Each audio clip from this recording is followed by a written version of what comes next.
it's Wes. Today is a very exciting day because we have a very interesting lens to show. It is the new Laowa 55mm tilt shift macro lens. And there is a longer version of this lens also available. As you can see, we have tons of buttons and knobs and dials and switches. This is exciting. Let's get into it. If you don't know what a tilt shift lens is, quick primer. You have on one side a lock switch and then a knob that literally tilts the lens on the camera body. I'll do it from back here so you can see it moving. And that alters the plane of focus. And then you have the shift over here, which we can also unlock, which alters the position of the camera on the lens. And this changes the perspective of the viewpoint. It can move it up, down, side to side to a tremendous amount, honestly, far more than you would expect. So if you're trying to get more vertical lines, straighten your lines out, instead of aiming your camera up or aiming your camera down, you can shift it instead, and the viewpoint changes. It's wild. This one includes what one might see as necessary, the ability to rotate those axes fairly easily. So if I press this button, this is going to change the axis of my tilt mechanism. And if I press this button, we get to change the axis of my shift mechanism back here. Let's not get ahead of ourselves here. Let's talk about the build quality. If you haven't been able to tell already, this lens is a beast. It has a 77mm filter thread on the front, which is pretty huge for a 55mm 2.8 lens. Why is that? Well, because we're doing all this tilting and shifting, there needs to be a lot of extra space for the camera to move around in here. So this has to have a lot more leeway going on. So this thing is massive. Our focus ring is huge, very strong. You can't squeeze this. And perfectly dampened, has a massive throw for great precision. Our aperture dial is lightly clicked. That's just the way it is. 2.8, 4, 5, 6, 8, 11, 16, 22. Let's hear it. If you haven't noticed already, this is a completely manual lens. So we have no lens contacts on the back here. Obviously no weather sealing. Even if we had a gasket on the back, like we have openings where the shifting and tilting goes on, so you do not want to use this lens in the rain. And then we have another locking position right here where we can unlock our Arca Swiss shoe. And so you can rotate that around. It has degrees noted on the side here. Very cool. So we'll come around to 0, straighten this lens out, lock it back down again. This Arca Swiss foot is removable. They look like thumb screws, but you need a screwdriver to do it. And honestly, I wouldn't want to take it off because, well, I have, but normally wouldn't want to take this off because this is very heavy. You want to balance it out a little bit better. And on the front here, I should mention, this lens hood is completely integrated, isn't going anywhere. It's made of aluminum. So for build quality, this thing, as I said, is a tank, but no weather sealing, so it has to lose points for that. This is a 9 out of 10. Next up is handling and usability. And this is where we have some problems. These knobs, because there is so much going on this lens, your adjustment knobs, your locking knobs, as long as you're going in opposite axes, the knobs are easy to use. But as soon as you line the axes up, as I just had before, the knobs become very difficult to use. This is not a run and gun lens, obviously. This is a tripod lens. But so many knobs and dials.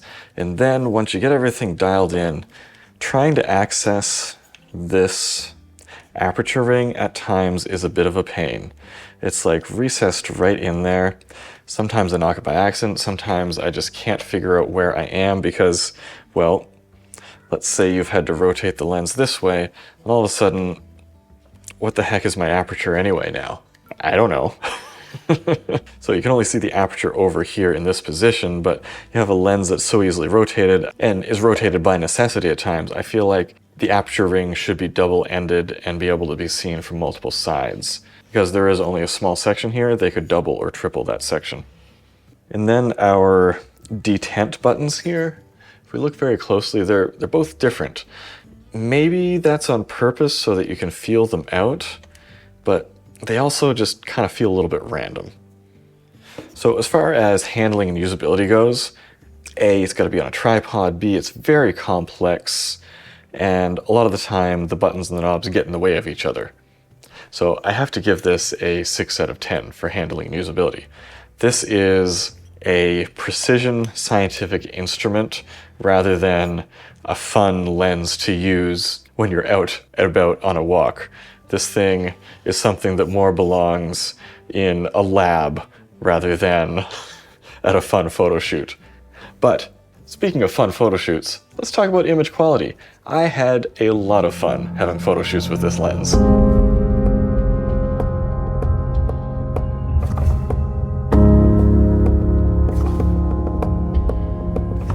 One thing that surprised me is that the tilt mechanism actually has a very subtle effect. So I have the Rockstar Astrahori tilt lens, and its tilt is just off the handle. Your plane of focus will just go like wildly off kilter. This one, it looks huge, but these effects are actually fairly subtle. It's more for a much more practical usage. So let's say when I'm taking pictures of this locket, I want the top and the bottom in focus, but I don't want to have it just like straight flat on. I had to tilt this almost the whole way to get that slight change in the field of focus there, and it worked perfect for that. And again, that's what this is for. This is an instrument. And as far as that is concerned, the image quality mostly holds up to that.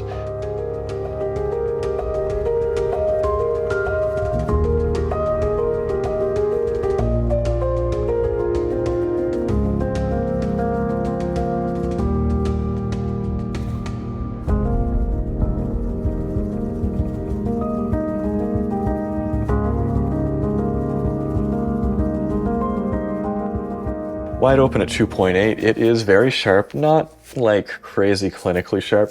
The past macro lenses I have tried from Laowa were a little bit sharper than this, but you pull this down to 4, 5, 6, f8, it is still razor sharp. Also, the flaring can be a little bit blobby at times, so this is great, but not the best. So for image quality, I'm going to give this a 9 out of 10. Image character.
This one is kind of a to each their own situation. If you have a close look at the bokeh, just a tad bit of fringing going on there, not a lot, mostly very smooth, very neutral.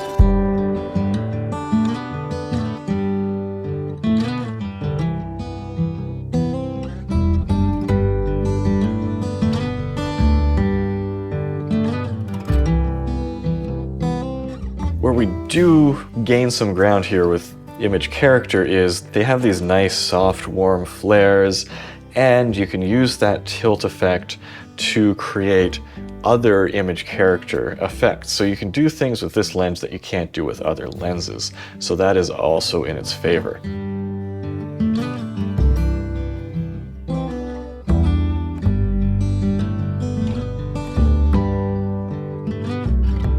So for image character, I loved the look of this lens. It has this soft but smooth, buttery feel to it, which I would not have expected of a lens like this that also comes off as clinical at times. Very interesting combination. I'm gonna give that an 8.5 out of 10 for image character.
Focusing performance.